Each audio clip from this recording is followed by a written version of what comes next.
you were talking at the start of the show about how you came to find Rayner Hoff. I mean, he is a hugely important figure. He is, but he's hardly known here at all, actually. So, certainly in England, he's unknown, even though that's where he studied. Well, he was born here. He spent the first 8 years of his life here. He then went to Nottingham when he was old enough to study, and studied at the Nottingham School of Art, and then served in the Great War, as you mentioned. And went to the Royal College of Art on a scholarship, and he was in the same class as Henry Moore and Barbara Hepworth, which was pretty amazing. Came top, in fact, of the class. So you do wonder what would have happened if he'd stayed in England with his career. But as it happened, it took off when he got to Australia. So, I mean, writing a book about him, where do you actually go about starting something like that when, as you say, he really isn't that well known? Well, I started with his family because I didn't know if he had children, and in fact his 2 grandsons are quite reclusive and quite hard to find, and had to do a lot of research just to find them. They weren't listed anywhere, and they weren't certainly on Google, so I had to do quite a lot of research, and I did find them, and one of them's called Rayner. So it was strange writing a book about a person called Rayner while talking to a person called Rayner. Anyway, when I did meet them finally, they had kept all his family photographs, his letters, his whole library that he brought from England, and wonderful research material. So that's when I started getting really involved in it.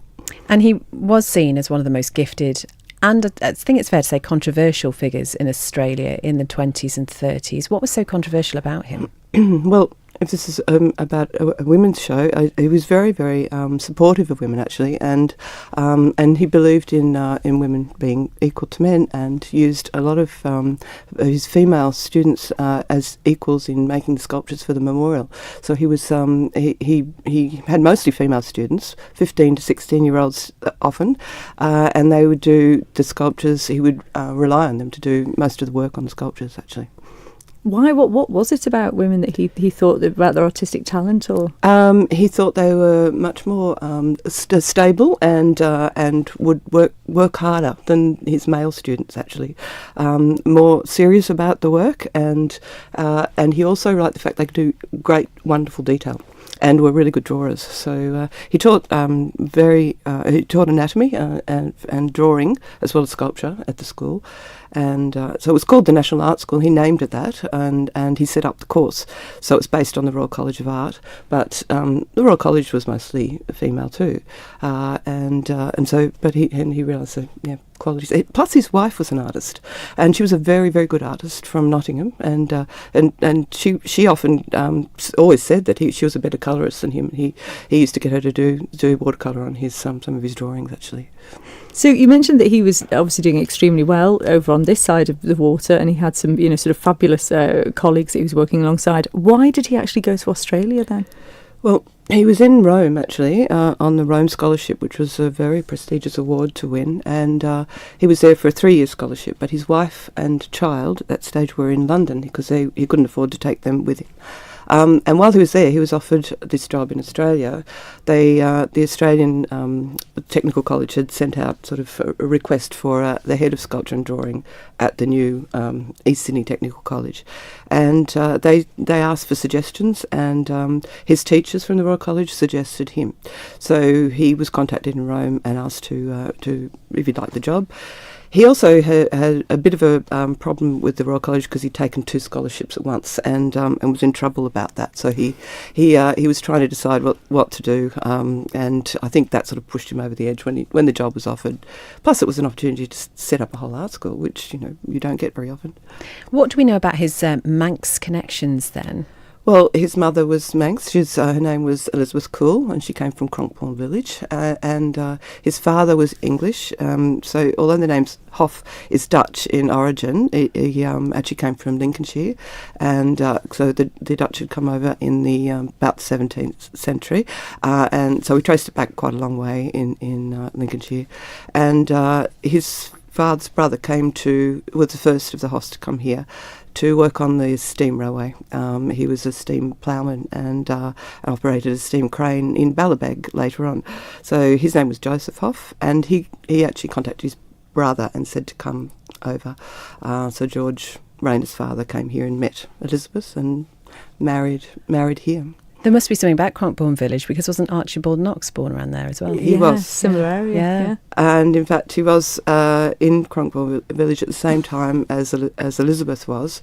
And George was working as a woodcarver and stonemason here in Douglas at the same time as Knox was teaching at the Douglas School of Art.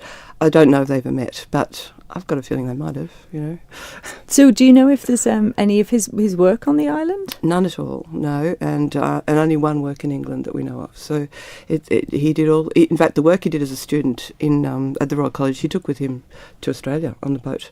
So we have quite a bit of his student work in Australia, but there's nothing here, but there should be.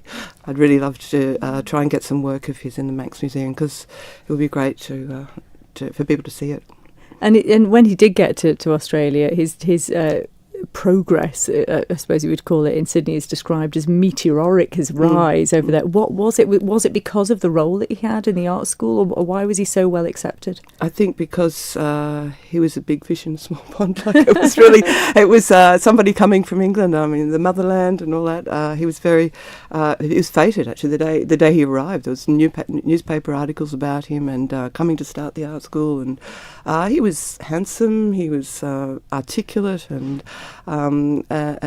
he was very opinionated on lots of things.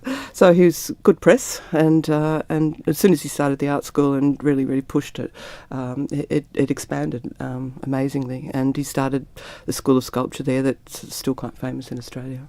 And for people who don't know, how significant is Sydney's Anzac Memorial? Well, his sculpture that is in the centre of the memorial, called Sacrifice, has been voted as sort of the favourite sculpture in the whole of Australia. So it's fairly important in our history. They always say, he's the most famous sculptor is Rayner Hoff, even though he only lived till he was 42, and he was only there for 14 years, but he had a huge impact. And you are a hugely successful artist in your own right. You've had solo exhibitions in Sydney, Melbourne. This is your third book as well. Tell us a little bit about your art and how you came to that. I studied at the National Art School, where Rayner Hoff taught, of course, and so that's where I got interested. And I've been exhibiting for many years, 17 solo shows. So my work is actually, my last show was based on Art Deco buildings in Sydney, and that happened after researching that period with Rayner Hoff. So, but I work with gouache and collage, and but often about public buildings.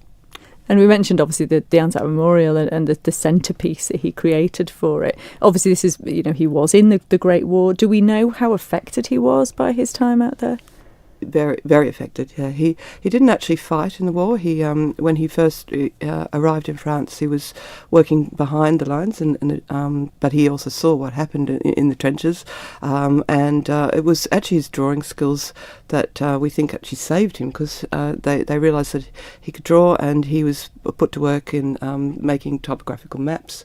So and he was scaling them for the war, and he did it for 3 years. So he was put into the Royal Engineers and started working on that. So he actually didn't ever see any actual fighting, but it did affect his work, and he did three war memorials in Australia. He did one here in Storrington in England, in UK, before he left, when he was still a student, and that's the only public work of his in England. It's beautiful, actually, in Storrington, very small parish church. But the big ones in Australia are still much admired. Well, Deborah, how wonderful to find out more about this man. And as you say, this talk that you're giving is at 7 p.m. at the Manx Museum Theatre.